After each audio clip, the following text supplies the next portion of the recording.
Hi hello ಎಲ್ಲರಿಗೂ ನಮಸ್ಕಾರ. ಸ್ಪರ್ಧಾ ಸಮಯ ಚಾನಲ್ಗೆ ಸ್ವಾಗತ. ಇವತ್ತು ಯಾವ ಪಾಠ ಅಂದರೆ ಅಧ್ಯಾಯ 11 ಭೂಮಿಯ ಸ್ವರೂಪ. ಇವತ್ತು ಭೂಮಿಯ ಸ್ವರೂಪದ ಬಗ್ಗೆ ತಿಳಿದುಕೊಳ್ಳೋಣ.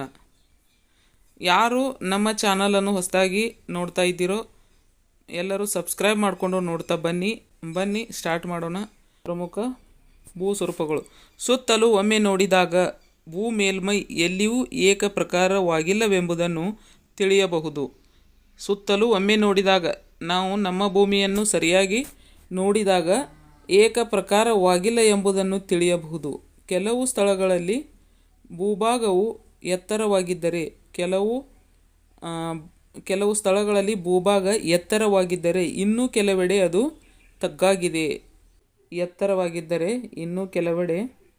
ತಗ್ಗಾಗಿದೆ. ಕೆಲವು ಪ್ರದೇಶಗಳು ಸಂಪೂರ್ಣ ಸಮತಟ್ಟಾಗಿದ್ದರೆ ಮತ್ತೆ ಕೆಲವು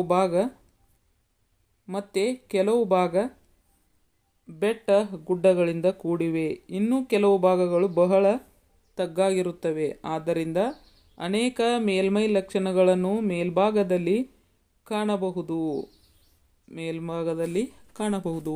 ಅವುಗಳೆಂದರೆ ಪರ್ವತ, ಬೆಟ್ಟ, ಕಣಿವೆ, ಮೈದಾನ, ಮರುಭೂಮಿ ಮತ್ತು ದ್ವೀಪಗಳು. ವಿವಿಧ ಮೇಲ್ಮೈ ಲಕ್ಷಣಗಳನ್ನು ಭೂಸ್ವರೂಪ ಎಂದು ಆಗಬಹುದು. ಭೂಸ್ವರೂಪ ಎಂದರೇನು ಅಂತ ಕೇಳಿದರೆ ಏನು ಹೇಳಬೇಕು? ಪರ್ವತ, ಬೆಟ್ಟ, ಕಣಿವೆ, ಮೈದಾನ, ಮರುಭೂಮಿ ಮತ್ತು ದ್ವೀಪಗಳು. ವಿವಿಧ ಮೇಲ್ಮೈ ಲಕ್ಷಣಗಳನ್ನು ಏನಂತ ಕರೀತಾರೆ ಅಂದರೆ ಭೂಸ್ವರೂಪ ಅಂತ ಕರೀತಾರೆ.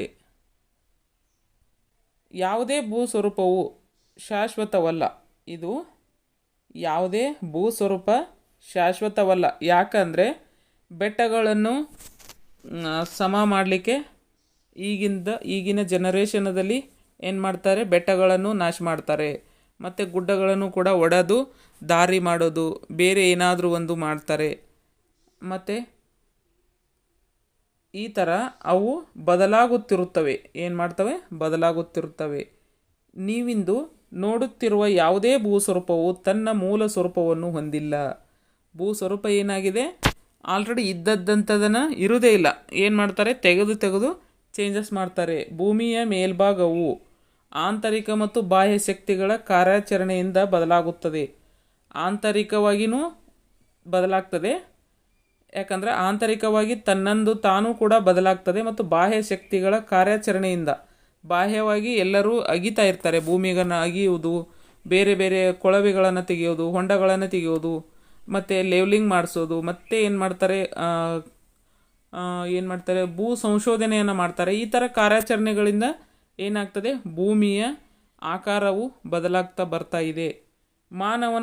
ಮಾನವನ ಜೀವನ ಮತ್ತು ಆತನ ಚಟುವಟಿಕೆಗಳ ಮೇಲೆ ಭೂಸ್ವರೂಪಗಳು ಮಹತ್ವ ಪ್ರಭಾವ ಬೀರುತ್ತವೆ. ಮಾನವನ ಜೀವನ ಮತ್ತು ಯಾಕಂದರೆ ಮಾನವ ಬದುಕಲಿಕ್ಕೆ ಮತ್ತು ಆತನ ಚಟುವಟಿಕೆಗಳ ಮೇಲೆ ಭೂಸ್ವರೂಪಗಳು ತುಂಬ ಮಹತ್ವದ ಪ್ರಭಾವವನ್ನು ಬೀರ್ತಾ ಇದ್ದಾವೆ. ನೆಕ್ಸ್ಟ್, ಭೂಸ್ವರೂಪದ ವಿಧಗಳು ಯಾವ್ಯಾವ ಅಂತ ನೋಡ್ತಾ ಬರೋಣ.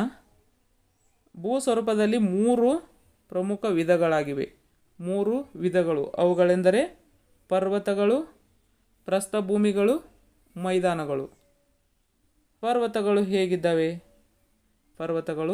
ಪರ್ವತಗಳು ಅತ್ಯಂತ ಪ್ರಮುಖ ಹಾಗೂ ಸ್ಫೂರ್ತಿದಾಯಕ ಭೂಸ್ವರೂಪಗಳು. ಅವು ಪೃಥ್ವಿಯ ಮೇಲ್ಮೈಯಲ್ಲಿ ಸುತ್ತಲಿನ ಪ್ರದೇಶಗಳಿಗಿಂತ ಎತ್ತರವುಳ್ಳ ಹಾಗೂ ಮೇಲಕ್ಕೆತ್ತಲ್ಪಟ್ಟ ಭೂಭಾಗಗಳು, ಕಡಿದಾದ ಇಳಿಜಾರುಗಳು ಹಾಗೂ ಶಿಖರಗಳು ಹಾಗೂ ಸಮುದ್ರ ಮಟ್ಟದಿಂದ 1000 ಮೀಟರ್ಗಳವರೆಗೂ ಎಷ್ಟು 1000 ಮೀಟರ್ಗಳವರೆಗೂ ಎತ್ತರವಾದವು.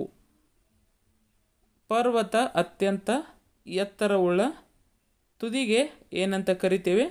ಶಿಖರ ಅಂತ ಕರಿತೇವೆ.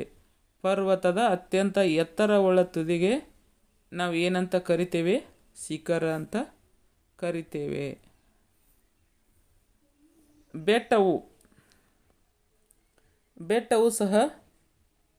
ಸಹ ಪೃಥ್ವಿಯ ಒಂದು ನೈಸರ್ಗಿಕ ಎತ್ತರವುಳ್ಳ ಭಾಗ ಏನಾಗಿದೆ, ಇದು ಬೆಟ್ಟ ಏನಾಗಿದೆ, ಭೂಮಿಯ ಒಂದು ನೈಸರ್ಗಿಕವಾದಂತಹ ಒಂದು ಭಾಗ. ಆದರೆ ಅದು ಪರ್ವತವೊಂದರಷ್ಟು ಎತ್ತರವುಳ್ಳದಲ್ಲ. ಬೆಟ್ಟ ಏನು ಪರ್ವತಗಳಷ್ಟು ಎತ್ತರವಾದವು ಅಲ್ಲ. ಅತ್ಯಂತ ಎತ್ತರವಾದದ್ದು ಯಾವುದಂದರೆ ಪರ್ವತಗಳು. ಹಾಗಾಗಿ ಬೆಟ್ಟಗಳು ಪರ್ವತಕ್ಕಿಂತನೂ ಸ್ವಲ್ಪ ಕಡಿಮೆ ಎತ್ತರವನ್ನು ಹೊಂದಿರುತ್ತವೆ. ಬೆಟ್ಟಗಳು ಸಾಮಾನ್ಯವಾಗಿ 600 ಮೀಟರ್ಗಳು ಎತ್ತರವುಳ್ಳವು. ಎಷ್ಟು ಮೀಟರ್ ಅಂದರೆ 600 ಮೀಟರ್ಗಳು ಎತ್ತರವುಳ್ಳವು. ಅವುಗಳ ಇಳಿಜಾರುಗಳು ಅಷ್ಟೊಂದು ಕಡಿದಾಗಿಲ್ಲ. ಶಿಖರಗಳುಳ್ಳ ಅಥವಾ ಇಲ್ಲದ ಪರ್ವತಗಳ ಸಾಲನ್ನು ಪರ್ವತ ಸರಣಿ ಅಂತ ಕರೀತಾರೆ. ಶಿಖರಗಳನ್ನುಳ್ಳ ಅಥವಾ ಇಲ್ಲದ ಪರ್ವತಗಳ ಸಾಲನ್ನು, ಶಿಖರಗಳನ್ನು ಒಳಗೊಂಡಂತವೇ ಇರ್ತವೆ, ಇಲ್ಲ ಅಂದರೆ ಇಲ್ಲದೇನೂ ಇರಬಹುದು. ಅಂತಹ ಪರ್ವತಗಳನ್ನು ನಾವು ಏನಂತ ಕರಿತೇವೆ ಅಂದರೆ ಪರ್ವತ ಸರಣಿ ಅಂತ ಕರಿತೇವೆ. ಉದಾಹರಣೆ ಹಿಮಾಲಯ ಅದು ಎಲ್ಲಿದೆ ಅಂದರೆ ಏಷ್ಯಾದಲ್ಲಿದೆ. ಆಲ್ಸ್ ಯಾವುದು, ಆಲ್ಸ್ ಇದು ಎಲ್ಲಿದೆ, ಯುರೋಪ್ದಲ್ಲಿದೆ. ಇಂಥ ಪ್ರಶ್ನೆಗಳು ತುಂಬ ಸಲ ಕೇಳ್ತಾರೆ. ಹಿಮಾಲಯ ಎಲ್ಲಿದೆ ಅಂದರೆ ಏಷ್ಯಾದಲ್ಲಿದೆ, ಇದು ನೆನಪಿಟ್ಕೋಬೇಕು. ಆಲ್ಪ್ ಎಲ್ಲಿದೆ ಅಂದರೆ ಯುರೋಪ್. ಆಂಡೀಸ್ ಪರ್ವತ ಇದು ಪ್ರಶ್ನೆ ಆಗಿದೆ ನೋಡಿ. ಸೆಕೆಂಡ್ ಟಿ.ಟಿಗೆ ಆಂಡೀಸ್ ಪರ್ವತ ಎಲ್ಲಿ ಇದೆ, ದಕ್ಷಿಣ ಅಮೇರಿಕಾ. ಆಂಡೀಸ್ ಪರ್ವತ ದಕ್ಷಿಣ ಅಮೇರಿಕಾ. ರಾಕಿ ಪರ್ವತ ಉತ್ತರ ಅಮೇರಿಕಾ. ಇವು ಇಂಪಾರ್ಟೆಂಟ್ ನೋಡಿ. ಕೇವಲ 6ನೆಯ ತರಗತಿಯ ಪುಸ್ತಕದಲ್ಲಿರುವಂತಹ ಪ್ರಶ್ನೆಗಳು 2ನೆಯ ಪೇಪರ್ GPSTR ಬರೆಯೋರಿಗೆ 2ನೇ ಪೇಪರ್ ಕ್ವಾಲಿಫೈಡ್ ಆಗಬೇಕಲ್ಲ ಟಿ.ಟಿ. ಆ ಟಿ.ಟಿಯಲ್ಲಿ ಈ ಪ್ರಶ್ನೆ ಮೊನ್ನೆ 2025ರಲ್ಲಿ ಬಂದಿರುವಂತಹ ಪ್ರಶ್ನೆ. ಆಂಡೀಸ್ ಪರ್ವತ ಎಲ್ಲಿ ಕಂಡು ಬರುತ್ತದೆ ಅಂತ ಕೇಳಿರುವಂಥ ಪ್ರಶ್ನೆ. ಅದು ಸರಿಯಾದ ಉತ್ತರ ದಕ್ಷಿಣ ಅಮೇರಿಕಾ ಅಂತ ಇತ್ತು. ಇದನ್ನು ಕೇಳಿದ್ದಾರೆ ಅಂದರೆ ಇವುಗಳನ್ನು ಕೂಡ ಕೇಳ್ತಾರೆ. ಹಾಗಾಗಿ ನಮಗೆ ಇಟ್ಕೋಬೇಕು. ಹಿಮಾಲಯ ಎಲ್ಲಿ ಕಂಡು ಬರ್ತದೆ, ಏಷ್ಯಾದಲ್ಲಿ. ಆಲ್ಪ್ ಎಲ್ಲಿ ಕಂಡು ಬರ್ತದೆ, ಯುರೋಪ್ದಲ್ಲಿ. ಆಂಡೀಸ್ ದಕ್ಷಿಣ ಅಮೇರಿಕಾ. ರಾಕಿ ಉತ್ತರ ಅಮೇರಿಕಾ. ಇವು ತುಂಬ ಉಪಯುಕ್ತ ಆದಂಥವು, ತುಂಬ ಪ್ರಮುಖವಾದಂಥವು, ತುಂಬ ಸಲ ಕೇಳಿರುವಂಥ ಪ್ರಶ್ನೆಗಳು. ಓಕೆನಾ. ನೆಕ್ಸ್ಟ್ ನೋಡಿ, ಇಲ್ಲಿ ಕಾಣಿಸ್ತಾ ಇದೆ. ಏನು ಕಾಣಿಸ್ತಾ ಇದೆ, ಪ್ರಸ್ಥಭೂಮಿ ಹೇಗಿರ್ತವೆ, ಜಲಪಾತಗಳು ಹೇಗಿರ್ತವೆ, ಪರ್ವತಗಳು ಹೇಗಿರ್ತವೆ ಅಲ್ವಾ. ಮೈದಾನ, ಸರೋವರ, ನದಿ, ಬಯಲು ಇದೆಲ್ಲ ಇದೆ. ಭೂಮಿಯ ಮೇಲಿನ ವಿವಿಧ ಭೂ ಸ್ವರೂಪಗಳು ಅಂತ ಇದ್ದಾವೆ. ಇನ್ನು ಪರ್ವತಗಳ ಬಗ್ಗೆ ನೋಡೋಣಂತೆ. ಪರ್ವತಗಳು ಹೇಗಿರ್ತವೆ. ಪರ್ವತಗಳು ಸಾಮಾನ್ಯವಾಗಿ ಶಿಲಾಸ್ತರಗಳ ಮಡಿಕೆ ಮತ್ತು ಜ್ವಾಲಾಮುಖಿಗಳಂತಹ ಆಂತರಿಕ ಶಕ್ತಿಗಳಿಂದ ನಿರ್ಮಾಣವಾಗಿರುತ್ತವೆ. ಅವು ಸಾಮಾನ್ಯವಾಗಿ ಕಠಿಣ ಶಿಲೆಗಳಿಂದ ರಚಿತಗೊಂಡವು. ಪರ್ವತಗಳು ಸಾಮಾನ್ಯವಾಗಿ ಶಿಲಾಸ್ತರಗಳ ಮಡಿಕೆ ಮತ್ತು ಜ್ವಾಲಾಮುಖಿಗಳಂತಹ ಆಂತರಿಕ ಶಕ್ತಿಗಳಿಂದ ನಿರ್ಮಾಣವಾಗಿರುತ್ತವೆ. ಅವು ಸಾಮಾನ್ಯವಾಗಿ ಕಠಿಣ ಶಿಲೆಗಳಿಂದ ರಚಿತವಾದವು. ಪರ್ವತಗಳು ಪುರಾತನ ಅಥವಾ ಇತ್ತೀಚೆಗೆ ನಿರ್ಮಾಣಗೊಂಡವು. ಪರ್ವತಗಳು ಏನು ಪುರಾತನ ಅಥವಾ ಇತ್ತೀಚೆಗೆ ಏನಾಗಿದ್ದಾವೆ, ನಿರ್ಮಾಣಗೊಂಡಿದ್ದಾವೆ. ಹಿಮಾಲಯ ಮತ್ತು ಆಲ್ಪ್ ಪರ್ವತಗಳು ಇತ್ತೀಚಿನ ಪರ್ವತಗಳು. ನೆನಪಿಟ್ಕೋಬೇಕು. ಏಷ್ಯಾದಲ್ಲಿ ಮತ್ತು ಯುರೋಪ್ದಲ್ಲಿ ಇವು ಇರ್ತಕ್ಕಂಥವು ಏನು, ಹಿಮಾಲಯ ಮತ್ತು ಆಲ್ಪ್ ಇವೆರಡು ಏನು ಇತ್ತೀಚೆಗೆ ಆದಿದಂಥ ಪರ್ವತಗಳು. ಆದರೆ ಅಪಲೇಶಿಯನ್ ಎಲ್ಲಿದೆ, ಉತ್ತರ ಅಮೇರಿಕಾದಲ್ಲಿದೆ ಅಲ್ವಾ. ಇದು ಅಪಲೇಶಿಯನ್ ಮತ್ತು ಅರಾವಳಿ ಎಲ್ಲಿದ್ದಾವೆ, ಭಾರತದಾಗೆ ಇದ್ದಾವೆ. ಸರಣಿಗಳು ಪುರಾತನ ಕಾಲದ ಪರ್ವತಗಳಾಗಿರುತ್ತವೆ. ಅಪಲೇಶಿಯನ್ ಮತ್ತು ಅರಾವಳಿ ಬೆಟ್ಟಗಳು ಇವೆಲ್ಲ ಏನು ಪುರಾತನ ಕಾಲದ ಪರ್ವತಗಳಾಗಿರುತ್ತವೆ. ಅತ್ಯಂತ ಎತ್ತರವುಳ್ಳ ಪರ್ವತಗಳ ಅತಿ ಎತ್ತರದ ಭಾಗಗಳು ಹಿಮದಿಂದಾವೃತವಾಗಿವೆ. ಅತ್ಯಂತ ಎತ್ತರವುಳ್ಳ ಭಾಗಗಳು ಪರ್ವತಗಳು ಯಾವುದಂದರೆ ಹಿಮದಿಂದ ಕೂಡಿರುವಂಥವು. ಹಿಮ ಬರ್ಫ್ನಿಂದ ಕೂಡಿರುವಂಥ ಬೆಟ್ಟಗಳು, ಪರ್ವತಗಳು. ನಿರ್ಮಾಣದ ಆಧಾರದ ಮೇಲೆ ಪರ್ವತಗಳನ್ನು 3 ವಿಧಗಳಾಗಿ ವಿಂಗಡಿಸಲಾಗಿದೆ. ಯಾವುವು? ಮಡಿಕೆ ಪರ್ವತ, ಖಂಡ ಪರ್ವತ, ಜ್ವಾಲಾಮುಖಿ ಪರ್ವತ. ಮಡಿಕೆ ಪರ್ವತ, ಖಂಡ ಪರ್ವತ, ಜ್ವಾಲಾಮುಖಿ ಪರ್ವತಗಳು. ಮಡಿಕೆ ಪರ್ವತಗಳು ಹೇಗೆ? ಅವು ಶಿಲಾಸ್ತರಗಳು ಮುದುಡಿಕೊಂಡಿರುವುದರಿಂದ ನಿರ್ಮಾಣವಾಗುವವು. ಅವು ಅತಿ ಎತ್ತರವುಳ್ಳ ಪರ್ವತಗಳು. ಇವು ಶಿಲಾಸ್ತರಗಳು ಮುದುಡಿಕೊಂಡಿರುವುದರಿಂದ ನಿರ್ಮಾಣವಾಗುವವು. ಅವು ಅತಿ ಎತ್ತರವುಳ್ಳ ಪರ್ವತಗಳು. ಉದಾಹರಣೆ ಹಿಮಾಲಯ ಮತ್ತು ಆಲ್ಪ್. ನೆಕ್ಸ್ಟ್ ಖಂಡ ಪರ್ವತಗಳು. ಖಂಡ ಪರ್ವತಗಳು ಹೇಗೆ ಅಂದರೆ 2 ಸಮಾನಾಂತರ ಶಿಲಾಸ್ತಂಭಗಳ ನಡುವಿನ ಭಾಗವು. ಖಂಡ ಪರ್ವತಗಳು ಎರಡು ಸಮಾನಾಂತರ ಶಿಲಾಸ್ತಂಭಗಳ ನಡುವಣ ಭಾಗವು ಮೇಲಕ್ಕೆತ್ತಲ್ಪಡುವುದರಿಂದ ನಿರ್ಮಾಣವಾಗುತ್ತವೆ. ಅವುಗಳು ಅತಿ ಎತ್ತರವಾಗಿಲ್ಲ. ಉದಾಹರಣೆ ಸಿಯರ್ ನಿವೇಡ್. ಇದು ಎಲ್ಲಿದೆ ಅಂದರೆ ಉತ್ತರ ಅಮೇರಿಕಾದಲ್ಲಿದೆ. ಸಿಯರ್ ನಿವೇಡ್ ಉತ್ತರ ಅಮೇರಿಕಾ. ಮತ್ತು ವಾಸ್ಸೆಸ್ ಇದು ಯುರೋಪ್ದಲ್ಲಿದೆ.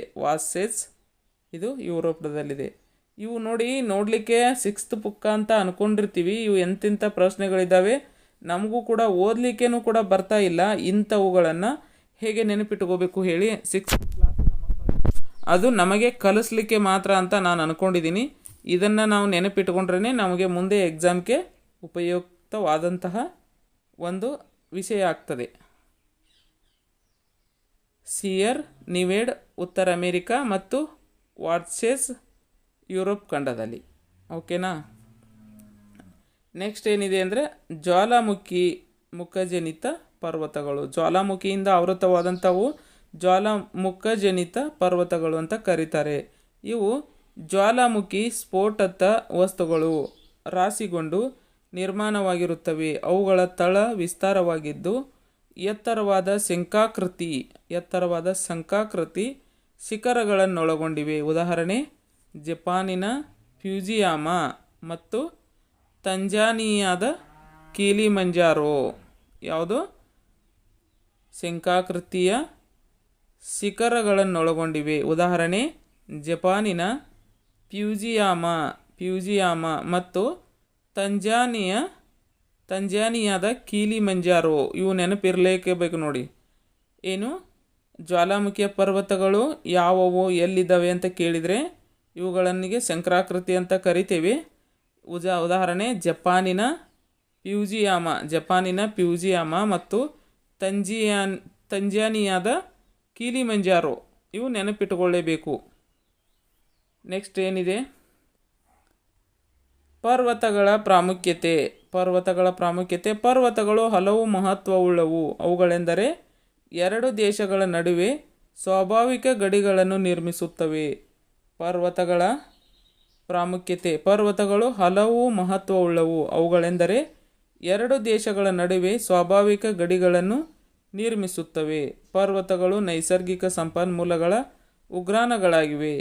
ಜಲವಿದ್ಯುತ್ ಶಕ್ತಿ ತಯಾರಿಕೆ ನೀರನ್ನು ಪೂರೈಸುತ್ತವೆ. 2 ದೇಶಗಳ ನಡುವೆ ಸ್ವಾಭಾವಿಕ ಗಡಿಗಳನ್ನು ನಿರ್ಮಿಸುತ್ತವೆ. ಪರ್ವತಗಳು ನೈಸರ್ಗಿಕ ಸಂಪನ್ಮೂಲಗಳ ಉಗ್ರಾಣಗಳಾಗಿವೆ. ಜಲವಿದ್ಯುತ್ ಶಕ್ತಿ ತಯಾರಿಕೆಗೆ ನೀರನ್ನು ಪೂರೈಸುತ್ತವೆ. ನೆಕ್ಸ್ಟ್ ಏನಿದೆ? ನದಿಗಳ ಉಗಮ ಸ್ಥಾನಗಳಾಗಿವೆ. ವಾಯುಗುಣದ ಮೇಲೆ ಉತ್ತಮ ಪರಿಣಾಮ ಬೀರುತ್ತವೆ. ರಮಣೀಯವಾದ ದೃಶ್ಯಗಳನ್ನು ಹೊಂದಿದ್ದು ಅವು ಪ್ರವಾಸಿ ತಾಣಗಳಾಗಿವೆ. ನೆಡುತೋಪುಗಳಿಗೆ ಪೂರಕವಾಗಿವೆ. ಅರ್ಥ ಆಯಿತು ಅಂದ್ಕೊಂಡಿದ್ದೀನಿ. ನೆಕ್ಸ್ಟ್ ಏನಿದೆ ನೋಡೋಣಂತೆ. ಪ್ರಸ್ಥಭೂಮಿ ಹೇಗಿರ್ತದೆ? ಪ್ರಸ್ಥಭೂಮಿಗಳು ಅವು ಸಮತಟ್ಟಾದ ಮೇಲ್ಭಾಗ ಮತ್ತು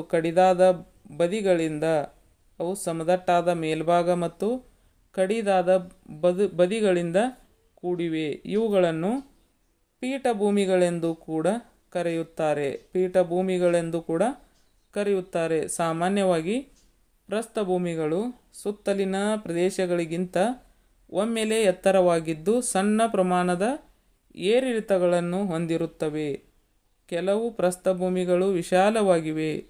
ನಮ್ಮ ಭಾರತದ ದಕ್ಕನ್ ಪ್ರಸ್ಥಭೂಮಿಯು ಅದಕ್ಕೊಂದು ಉದಾಹರಣೆಯಾಗಿದೆ. ಯಾವುದು?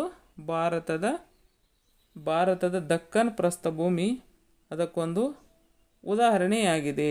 ಇನ್ನು ಕೆಲವು ಪ್ರಸ್ಥಭೂಮಿಗಳು ಸಮುದ್ರದಿಂದ ಅತಿ ಎತ್ತರದಲ್ಲಿರುತ್ತವೆ. ಉದಾಹರಣೆ ಟಿಬೆಟ್. ಅತ್ಯಂತ ಎತ್ತರವಾದ ಪ್ರಸ್ಥಭೂಮಿ ಟಿಬೆಟ್ ಪ್ರಸ್ಥಭೂಮಿ. ಇದು ಜಗತ್ತಿನಲ್ಲಿ ಅತ್ಯಂತ ಎತ್ತರದಲ್ಲಿರುವ ಪ್ರಸ್ಥಭೂಮಿಯಾಗಿದ್ದು ಇದನ್ನು ಪ್ರಪಂಚದ ಮೇಲ್ಚಾವಣಿ ಅಂತ ಕರೆಯಲಾಗುತ್ತದೆ. ಪ್ರಪಂಚದ ಮೇಲ್ಚಾವಣಿ ಯಾವುದು ಅಂದರೆ ಟಿಬೆಟ್ನ ಪ್ರಸ್ಥಭೂಮಿ. ಜಗತ್ತಿನ ಅತ್ಯಂತ ಎತ್ತರವಾದ ಪ್ರಸ್ಥಭೂಮಿ. ಇದನ್ನು ಪ್ರಪಂಚದ ಮೇಲ್ಚಾವಣಿ ಎಂದು ಕರೆಯಲಾಗುತ್ತದೆ.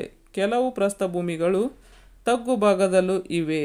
ಪ್ರಸ್ಥಭೂಮಿಗಳು ಕಠಿಣ ಶಿಲೆಗಳಿಂದ ಕೂಡಿವೆ. ಅಂತಹ ಶಿಲೆಗಳು ಸಮೃದ್ಧ ಖನಿಜಗಳಿಂದ ಕೂಡಿವೆ.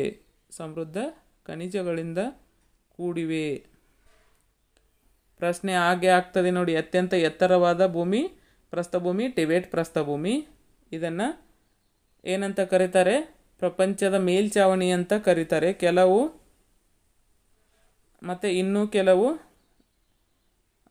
ಕರೆಯುತ್ತಾರೆ. ಕೆಲವು ಪ್ರಸ್ಥಭೂಮಿಗಳು ತಗ್ಗು ಭಾಗದಲ್ಲೂ ಇವೆ. ಪ್ರಸ್ಥಭೂಮಿಗಳು ಕಠಿಣ ಶಿಲೆಗಳಿಂದ ಕೂಡಿವೆ. ಅಂತಹ ಶಿಲೆಗಳು ಸಮೃದ್ಧ ಖನಿಜಗಳಿಂದ ಕೂಡಿವೆ. ಕರ್ನಾಟಕದ ನೈಋತ್ಯ ಭಾಗ ಒಂದು ಪ್ರಸ್ಥಭೂಮಿಯಾಗಿದೆ.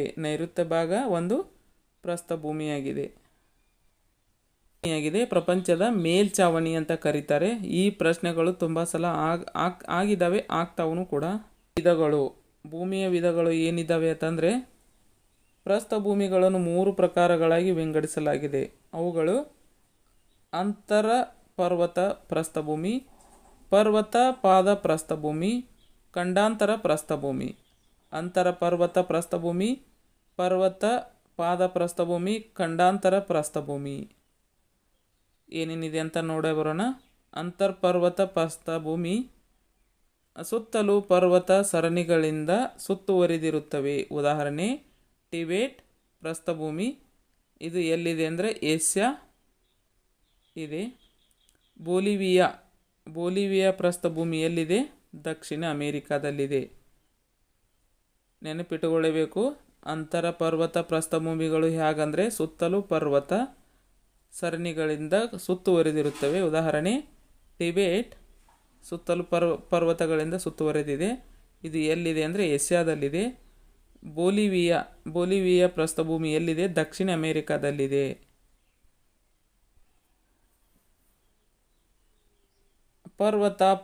ಪರ್ವತಪಾದ ಪ್ರಸ್ಥಭೂಮಿಗಳು ಒಂದು ಕಡೆ ಪರ್ವತಗಳಿಂದಲೂ ಮತ್ತು ಇನ್ನೊಂದು ಕಡೆ ಮೈದಾನ ಅಥವಾ ಸಾರಂಗಗಳಿಂದ ಸುತ್ತುವರೆದಿರುತ್ತವೆ. ಉದಾಹರಣೆ ಪಟಗೋನಿಯಾ ಪ್ರಸ್ಥಭೂಮಿ ಒಂದು ಕಡೆ ಪರ್ವತಗಳಿಂದಲೂ ಮತ್ತು ಇನ್ನೊಂದು ಕಡೆ ಮೈದಾನ ಅಥವಾ ಸಾರಂಗಗಳಿಂದ ಸುತ್ತುವರಿದಿರುತ್ತವೆ. ಉದಾಹರಣೆ ಪಟಗೋನಿಯಾ ಪ್ರಸ್ಥಭೂಮಿ. ಇದು ಎಲ್ಲಿದೆ ಅಂದರೆ ದಕ್ಷಿಣ ಅಮೆರಿಕ. ಪಟಗೋನಿ ಪ್ರಸ್ಥಭೂಮಿ ದಕ್ಷಿಣ ಅಮೆರಿಕ. ಖಂಡಾಂತರ ಪ್ರಸ್ಥಭೂಮಿಗಳು ಖಂಡಾಂತರ ಭಾಗ ಮೇಲಕ್ಕೆತ್ತುವಿಕೆ ಅಥವಾ ಶಿಲಾಪಾದದ ಹರಡುವಿಕೆಯಿಂದ ನಿರ್ಮಾಣವಾದವು. ಉದಾಹರಣೆ ವಾಯುವ್ಯ ದಕ್ಕನ್ ಪ್ರಸ್ಥಭೂಮಿ. ಇದು ಭಾರತದಲ್ಲಿದೆ. ಖಂಡಾಂತರ ಪ್ರಸ್ಥಭೂಮಿಗಳು ಅಂದರೆ ಖಂಡಾಂತರ ಭಾಗ ಮೇಲಕ್ಕೆತ್ತುವಿಕೆ ಅಥವಾ ಪಾದಕದ ಹರಡುವಿಕೆಯಿಂದ ನಿರ್ಮಾಣವಾದವು. ಉದಾಹರಣೆ ವಾಯುವ್ಯ ದಕ್ಕನ್ ಪ್ರಸ್ಥಭೂಮಿ, ಇದು ಭಾರತದಲ್ಲಿದೆ. ನೆಕ್ಸ್ಟ್ ಏನಂದರೆ ಪ್ರಸ್ಥಭೂಮಿಗಳ ಪ್ರಾಮುಖ್ಯತೆ. ಪ್ರಸ್ಥಭೂಮಿಗಳು ಖನಿಜ ಸಂಪತ್ತಿನ ಉಗ್ರಾಣಗಳಾಗಿವೆ. ಜಲ ವಿದ್ಯುತ್ ಶಕ್ತಿ ಉತ್ಪಾದನೆಗೆ ಉಪಯುಕ್ತವಾಗಿವೆ. ಫಲವತ್ತಾದ ಮಣ್ಣು ಹೊಂದಿದ್ದು ಕೃಷಿಗೆ ಪೂರಕವಾಗಿವೆ. ಪ್ರಾಣಿಗಳನ್ನು ಸಾಕಲು ಉಪಯುಕ್ತವಾಗಿವೆ. ಈ ಪ್ರಸ್ಥಭೂಮಿಗಳ ಉಪಯೋಗಗಳು ಏನಂತ ಕೇಳ್ತಾರೆ.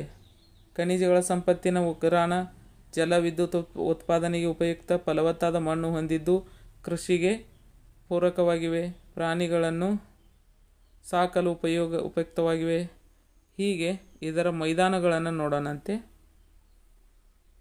ಮೈದಾನಗಳು ವಿಶಾಲವಾದ ಸಮತಟ್ಟಾದ ಅಥವಾ ಸ್ವಲ್ಪವೇ ಏರಿಳಿತಗಳುಳ್ಳ ತಗ್ಗಾದ ಭೂಭಾಗಗಳನ್ನು ಮೈದಾನಗಳೆಂದು ಕರೆಯುವರು.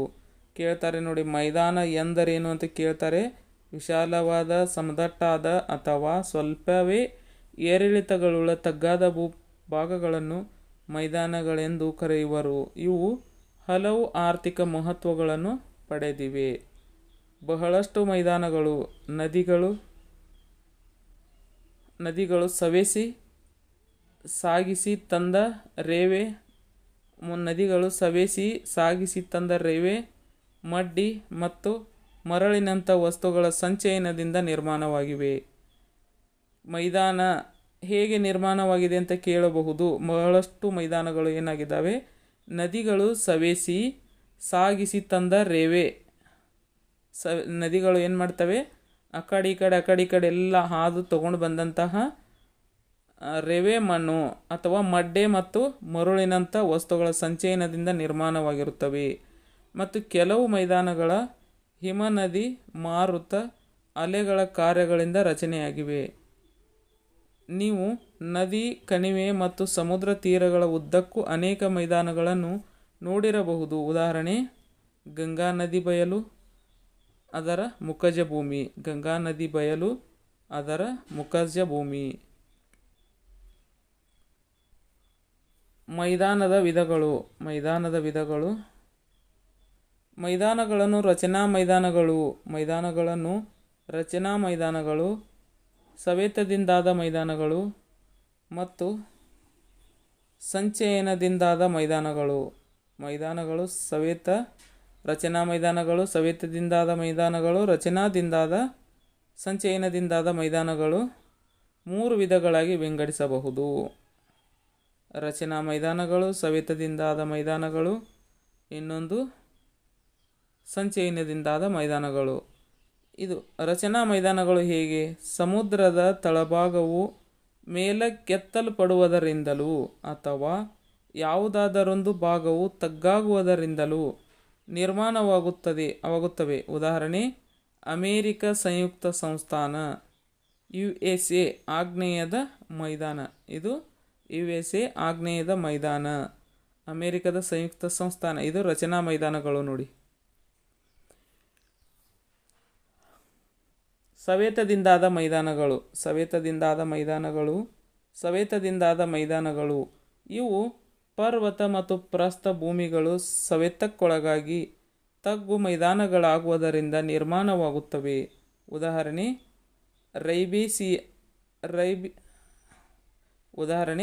ಸೈಬೇರಿಯಾದ ಪಶ್ಚಿಮ ಭಾಗ. ಸಂಚಯನದಿಂದಾದ ಮೈದಾನಗಳು ನದಿ, ಹಿಮನದಿ, ಮಾರುತ ಮೊದಲಾದ ನೈಸರ್ಗಿಕ ಕರ್ತೃಗಳು ಹೊತ್ತು ತಂದ ಮೆಕ್ಕೆಲು ಮಡ್ಡಿಗಳ ಸಂಚಯನದಿಂದ ನಿರ್ಮಾಣವಾದವು. ಉದಾಹರಣೆ ಸಿಂಧು ಗಂಗಾ ನದಿ ಬಯಲು. ಇದಕ್ಕೆ ಸಂಚಯನದಿಂದಾದ ಮೈದಾನಗಳು ಅಂತ ಕರೀಲಾಗ್ತದೆ. ಮೈದಾನಗಳ ಪ್ರಾಮುಖ್ಯತೆ. ಫಲವತ್ತಾದ ಮಣ್ಣು ಮತ್ತು ಸಮತಟ್ಟಾದ ಭೂಮಿಯನ್ನು ಹೊಂದಿದೆ. ಮೈದಾನದ ಪ್ರಾಮುಖ್ಯತೆ ಏನು ಅಂದ್ರೆ ಫಲವತ್ತಾದ ಮಣ್ಣು ಮತ್ತು ಸಮತಟ್ಟಾದ ಭೂಮಿಯನ್ನು ಹೊಂದಿದೆ. ಕೃಷಿ ಮತ್ತು ಕೈಗಾರಿಕೆಗಳ ಅಭಿವೃದ್ಧಿಗೆ ಉಪಯುಕ್ತವಾಗಿವೆ.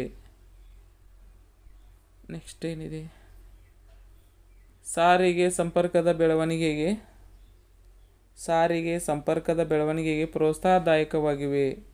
ನಾಗರಿಕ ಕೇಂದ್ರಗಳ ನಾಡು, ಪಟ್ಟಣ ಮತ್ತು ನಗರಗಳ ಬೆಳವಣಿಗೆಗೆ ನೆರವಾಗುತ್ತವೆ. ಇನ್ನು ಮರುಭೂಮಿಗಳು ಯಾವ ಥರ ಇದ್ದಾವೆ? ಮೇಲ್ಮೈ ಲಕ್ಷಣಗಳಿಂದಾಗಿ ಪರ್ವತ, ಪ್ರಸ್ಥಭೂಮಿ ಮತ್ತು ಮೈದಾನಗಳು ಪರಸ್ಪರ ಭಿನ್ನವಾಗಿವೆ. ವಾಯುಗುಣದ ಪರಿಣಾಮದಿಂದಾದ ಮರುಭೂಮಿಗಳು ನಿರ್ಮಾಣವಾಗಿವೆ. ಅವು ಹಗಲಿನ ವೇಳೆಯಲ್ಲಿ ಅತಿ ಶಾಖದಿಂದಿರಲು ಮತ್ತು ರಾತ್ರಿ ವೇಳೆಯಲ್ಲಿ ಶೀತವಾಗಿರುತ್ತವೆ. ಕನಿಷ್ಠ ಪ್ರಮಾಣದ ಮಳೆಯನ್ನು ಪಡೆಯುತ್ತವೆ ಹಾಗೂ ಅವು ಪ್ರಮುಖವಾಗಿ ಶುಷ್ಕವಾಗಿರುತ್ತವೆ. ಆದುದರಿಂದ ಮರುಭೂಮಿ ಒಂದು ವಿಸ್ತಾರವಾದ ಶುಷ್ಕ ಪ್ರದೇಶ. ಮರುಭೂಮಿಯನ್ನು ಒಂದು ಶುಷ್ಕ ಪ್ರದೇಶ. ಭೂಮೇಲ್ಮೈಯಲ್ಲಿ 1/5 ಭಾಗವು ಮರುಭೂಮಿಗಳಿಂದ ಆವೃತವಾಗಿದೆ.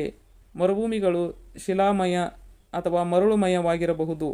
ಅಂಟಾರ್ಕ್ಟಿಕಾ ಮತ್ತು ಯುರೋಪ್ಗಳನ್ನು ಹೊರತುಪಡಿಸಿ ಉಳಿದೆಲ್ಲ ಖಂಡಗಳಲ್ಲಿ ಮರುಭೂಮಿಗಳಿವೆ. ಸಹರಾ ಮರುಭೂಮಿಯು ಪ್ರಪಂಚದಲ್ಲೇ ವಿಶಾಲವಾದ ಮರುಭೂಮಿ. ಸಹರಾ ಮರುಭೂಮಿ ನೋಡಿ, ಸಹರಾ ಮರುಭೂಮಿ ಪ್ರಪಂಚದಲ್ಲಿ ಏನದು ವಿಶಾಲವಾದ ಮರುಭೂಮಿ. ಇದು ನೆನಪಿಟ್ಟುಕೊಳ್ಳಬೇಕು. ಸಹರಾ ಮರುಭೂಮಿ ಪ್ರಪಂಚದಲ್ಲಿ ವಿಶಾಲವಾದ ಮರುಭೂಮಿ. ಕೆಲವು ಮರುಭೂಮಿಗಳ ನಡುವೆ ಒಯಸಿಸ್ ಕಂಡುಬರ್ತವೆ. ಮರುಭೂಮಿಯ ಯಾವ ಭಾಗದಲ್ಲಿ ಅಂತರ್ಜಲವು ಚಿಲುಮೆಯ ರೂಪದಲ್ಲಿ ಹೊರಬರುವುದೋ ಅದನ್ನು ಒಯಸಿಸ್ ಎಂದು ಕರೆಯುವರು. ಯಾವ ಭಾಗದಲ್ಲಿ ಅಂತರ್ಜಲವು ಚಿಲುಮೆಯ ರೂಪದಲ್ಲಿ ಹೊರಬರುವುದೋ ಅದನ್ನು ಒಯಸಿಸ್ ಎಂದು ಕರೆಯುವರು. ಇದು ಅಲ್ಲಿಯ ಸಸ್ಯ ಮತ್ತು ಮಾನವ ವಸತಿಗಳ ಬೆಳವಣಿಗೆಗೆ ನೆರವಾಗುವುದು.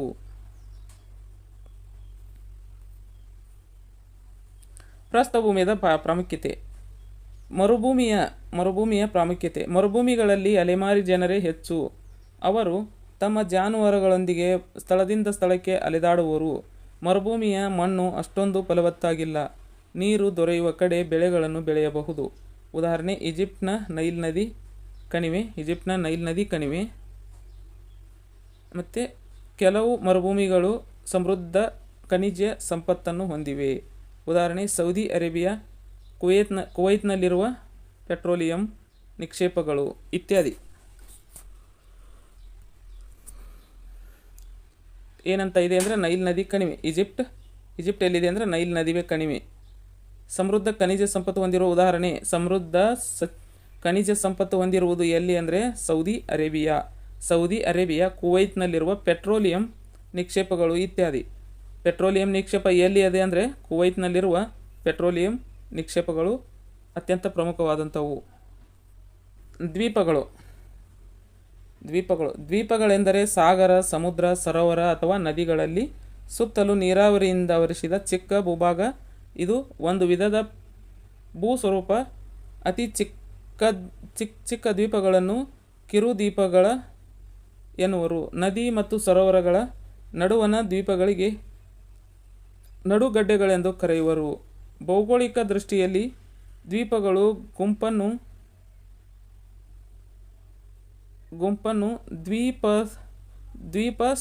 ದ್ವೀಪಸ್ತೋಮ ಅಂದ್ರೆ ಸಮೂಹ ಎನ್ನುವರು. ಉದಾಹರಣೆ ಟಿಯರ್ ಡೆಲ್ ಫ್ಯೂಗೋ ಇಂಟರ್ನೇಷ್ಯಾದವರು ನೋಡಿ ಅವರು. ದ್ವೀಪಗಳಲ್ಲಿ 2 ಪ್ರಮುಖ ವಿಧಗಳೆಂದರೆ ಖಂಡಾಂತರ ದ್ವೀಪಗಳು ಮತ್ತು ಸಾಗರಿಕ ದ್ವೀಪಗಳು. ಖಂಡಾಂತರ ದ್ವೀಪಗಳು ಖಂಡದ ಪ್ರಧಾನ ಭೂಭಾಗದಿಂದ ನಿರ್ಮಾಣಗೊಂಡ ದ್ವೀಪಗಳು. ಉದಾಹರಣೆ ಗ್ರೀನ್ಲ್ಯಾಂಡ್, ಐಸ್ಲ್ಯಾಂಡ್ ಇತ್ಯಾದಿ. ಇವು ಭೂಭಾಗದಿಂದ ಪ್ರತ್ಯೇಕಗೊಂಡ ನಿರ್ಮಾಣಗೊಂಡ ದ್ವೀಪಗಳನ್ನು ಗ್ರೀನ್ಲ್ಯಾಂಡ್ ಮತ್ತು ಐಸ್ಲ್ಯಾಂಡ್ ಅಂತ ಕರಿತೇವೆ. ಸಾಗರ ದ್ವೀಪಗಳು ಬಹುವಾಗಿ ಜ್ವಾಲಾಮುಖಿ ವಸ್ತುಗಳ ಸಂಚಯನದಿಂದ ಸಾಗರಗಳ ಮಧ್ಯದಲ್ಲಿ ನಿರ್ಮಾಣಗೊಂಡವು. ಗ್ರೀನ್ಲ್ಯಾಂಡ್, ಐಸ್ಲ್ಯಾಂಡ್ ಇತ್ಯಾದಿ. ಸಾಗರ ದ್ವೀಪಗಳು ಬಹುಮುಖವಾಗಿ ಜ್ವಾಲಾಮುಖಿ ವಸ್ತುಗಳ ಸಂಚಯನದಿಂದ ಸಾಗರಗಳ ಮಧ್ಯದಲ್ಲಿ ನಿರ್ಮಾಣಗೊಂಡವು. ಹೀಗಾಗಿ ಇವುಗಳನ್ನು ಜ್ವಾಲಾಮುಖಿ ದ್ವೀಪಗಳೆಂತಲೂ ಕರೆಯುವರು. ಉದಾಹರಣೆ ಸುಮಾತ್ರ, ಹವಳದ ಹುಳುಗಳಿಂದ ಕಟ್ಟಲ್ಪಟ್ಟ ದಿನ್ಯಗಳು, ಹವಳದ ದಿನ್ಯಗಳು, ಹವಳದ ದ್ವೀಪಗಳೆಂದು ಕರೆಯುವರು. ಉದಾಹರಣೆ ಲಕ್ಷದ್ವೀಪ.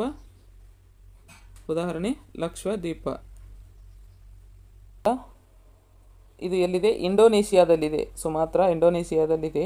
ಹವಳದ ಹುಳುಗಳಿಂದ ಕಟ್ಟಲ್ಪಟ್ಟ ದಿನ್ಯಗಳು ಹವಳದ ದ್ವೀಪಗಳೆಂದು ಕರೆಯುವರು. ಹವಳದ ದಿನ್ಯಗಳನ್ನು ಹವಳದ ದ್ವೀಪಗಳೆಂದು ಕರೆಯುತ್ತಾರೆ. ಉದಾಹರಣೆ ಲಕ್ಷದ್ವೀಪ. ಇದು ಎಲ್ಲಿ? ಲಕ್ಷದ್ವೀಪ ಭಾರತದಲ್ಲಿದೆ. ಅಂಡಮಾನ್ ಮತ್ತು ನಿಕೋಬಾರ್ ಹಾಗೂ ಲಕ್ಷದ್ವೀಪಗಳು ಭಾರತದ ಪ್ರಮುಖ ದ್ವೀಪಗಳಾಗಿವೆ. ಕರ್ನಾಟಕದ ತೀರದಲ್ಲಿಯೂ ಕೆಲವು ದ್ವೀಪಗಳಿಗೆ. ಉದಾಹರಣೆ ಸೇಂಟ್ ಮೇರಿಸ್ ದ್ವೀಪ, ಕೋಕೋನಟ್ ದ್ವೀಪ ಇತ್ಯಾದಿ. ಅಂಡಮಾನ್ ಮತ್ತು ನಿಕೋಬಾರ್ ಹಾಗೂ ಲಕ್ಷದ್ವೀಪಗಳು ಭಾರತದ ಪ್ರಮುಖ ದ್ವೀಪಗಳಾಗಿವೆ. ಅಂಡಮಾನ್ ಮತ್ತು ನಿಕೋಬಾರ್ ಲಕ್ಷದ್ವೀಪಗಳು.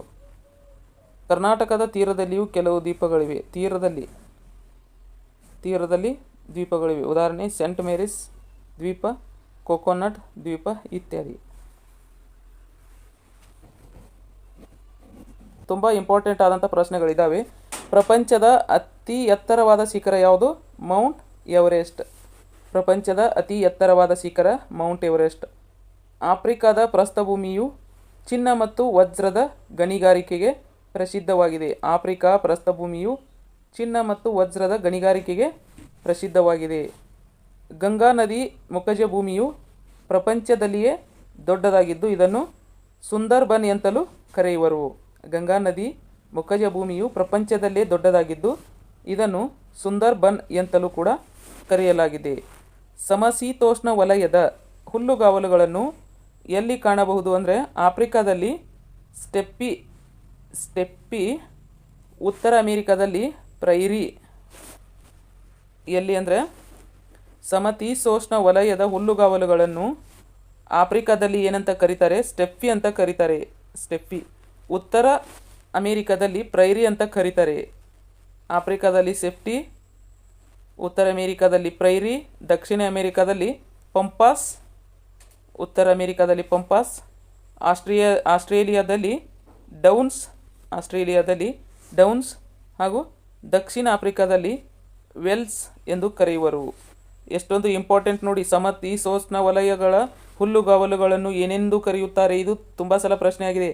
ಆಫ್ರಿಕಾದಲ್ಲಿ ಸ್ಟೆಪ್ಪಿ, ಉತ್ತರ ಅಮೇರಿಕಾದಲ್ಲಿ ಪ್ರೈರಿ, ದಕ್ಷಿಣ ಅಮೇರಿಕಾದಲ್ಲಿ ಪಂಪಾಸ್, ಆಸ್ಟ್ರೇಲಿಯಾದಲ್ಲಿ ಡೌನ್ಸ್ ಹಾಗೂ ದಕ್ಷಿಣ ಆಫ್ರಿಕಾದಲ್ಲಿ ವೆಲ್ಡ್ ಅನ್ನು ಕರೆಯುತ್ತಾರೆ. ವೆಲ್ಡ್ಸ್. ನೆಕ್ಸ್ಟ್ ಏನಿದೆ? ಭಾರತದ ವಾಯುವ್ಯ ಭಾಗದಲ್ಲಿ ಉಷ್ಣವಲಯದ ಯಾವ ಭೂಮಿ? ಥಾರ್ ಮರುಭೂಮಿ ಇದೆ. ಭಾರತದ ವಾಯುವ್ಯ ಭಾಗದಲ್ಲಿ ಉಷ್ಣವಲಯದ ಥಾರ್ ಮರುಭೂಮಿ ಇದೆ. ಇಲ್ಲಿವರೆಗೆ ಪಾಠ ಮುಕ್ತಾಯವಾಗಿದೆ. ಇಲ್ಲಿ ಬಂದಂತಹ ಪ್ರಶ್ನೆಗಳು ಇವುಗಳನ್ನು ನೋಡ್ತಾ ಹೋಗಿ. ವಿವಿಧ ಪ್ರಶ್ನೆಗಳು ಇದ್ದಾವೆ. ನಾನು ಇಂಪಾರ್ಟೆಂಟ್ ಆದಂಥ ಪ್ರಶ್ನೆಗಳನ್ನು ನಾನು ಹೇಳ್ತಾನೆ ಹೋಗಿದ್ದೀನಿ. ಅವುಗಳನ್ನು ನೋಡ್ತಾ ಬನ್ನಿ ಅಂತ ಹೇಳ್ತಾ, ಇಲ್ಲಿವರೆಗೆ ನನ್ನ ಪಾಠ ಹೇಗೂ ಅನಿಸಿತು, ನಾನು ಮಾಡಿರುವಂಥ ಪಾಠ ಅರ್ಥ ಆಗಿದೆನಾ ಇಲ್ಲ ಅಂತ ಕಮೆಂಟ್ ಬಾಕ್ಸಲ್ಲಿ ಕಮೆಂಟನ್ನು ಹಾಕ್ತಾ ಬನ್ನಿ. ಇದರ ವಿವರಣೆ ಹೇಗೆ ಇದೆ ಅಂತ ಹೇಳ್ತಾ ಬನ್ನಿ. ಇದು ಮುಕ್ತಾಯವಾಯಿತು ಪಾಠ. ಇನ್ನು ಮುಂದೆ ಈ 1ನೇ ಭಾಗ 6ನೇ ತರಗತಿಯ ಸಮಾಜ ವಿಜ್ಞಾನ 1ನೇ ಭಾಗ ಬುಕ್ಕ ಎಲ್ಲ ಪಾಠಗಳು ಮುಕ್ತಾಯವಾಗಿದ್ದೇವೆ. 2 ಪಾಠಗಳು ಉಳಿದಿದ್ದಾವೆ. ಅವು ಅಷ್ಟೊಂದು ಇಂಪಾರ್ಟೆಂಟ್ ಇಲ್ಲ. ಹಾಗಾಗಿ ಆ 2 ಪಾಠಗಳನ್ನು ನಾನು ಹೇಳ್ತಾ ಬಂದಿಲ್ಲ. ನೆಕ್ಸ್ಟ್ ಎಲ್ಲ ಮುಗಿದ ಮೇಲೆ ಆಮೇಲೆ ನೋಡಬೇಕಂತ ಬಿಟ್ಟಿದ್ದೀನಿ. ಅದೇನು ಅಂತಪರಿ ಇಂಪಾರ್ಟೆಂಟ್ ಇಲ್ಲ, ಹಾಗಾಗಿ ಬಿಟ್ಟಿದ್ದೀನಿ. ನೀವೆಲ್ಲರೂ ಇಲ್ಲಿವರೆಗೆ ಮಾಡಿರುವಂತಹ ಪಾಠಗಳನ್ನು ಎಲ್ಲವುಗಳನ್ನು ನೋಡ್ತಾ ಬನ್ನಿ ಅಂತ ಹೇಳ್ತಾ ಎಲ್ಲರಿಗೂ all the best. Thank you. ಮತ್ತೆ ನೆಕ್ಸ್ಟ್ 2ನೇ ಭಾಗವನ್ನು ತೆಗೆದುಕೊಂಡು ಬರಬೇಕು. ನೆಕ್ಸ್ಟ್ ಪಾಠದಲ್ಲಿ ತೆಗೆದುಕೊಂಡು ಬರುತ್ತೇನೆ ಅಂತ ಹೇಳ್ತಾ ಎಲ್ಲರಿಗೂ ಥ್ಯಾಂಕ್ ಯು.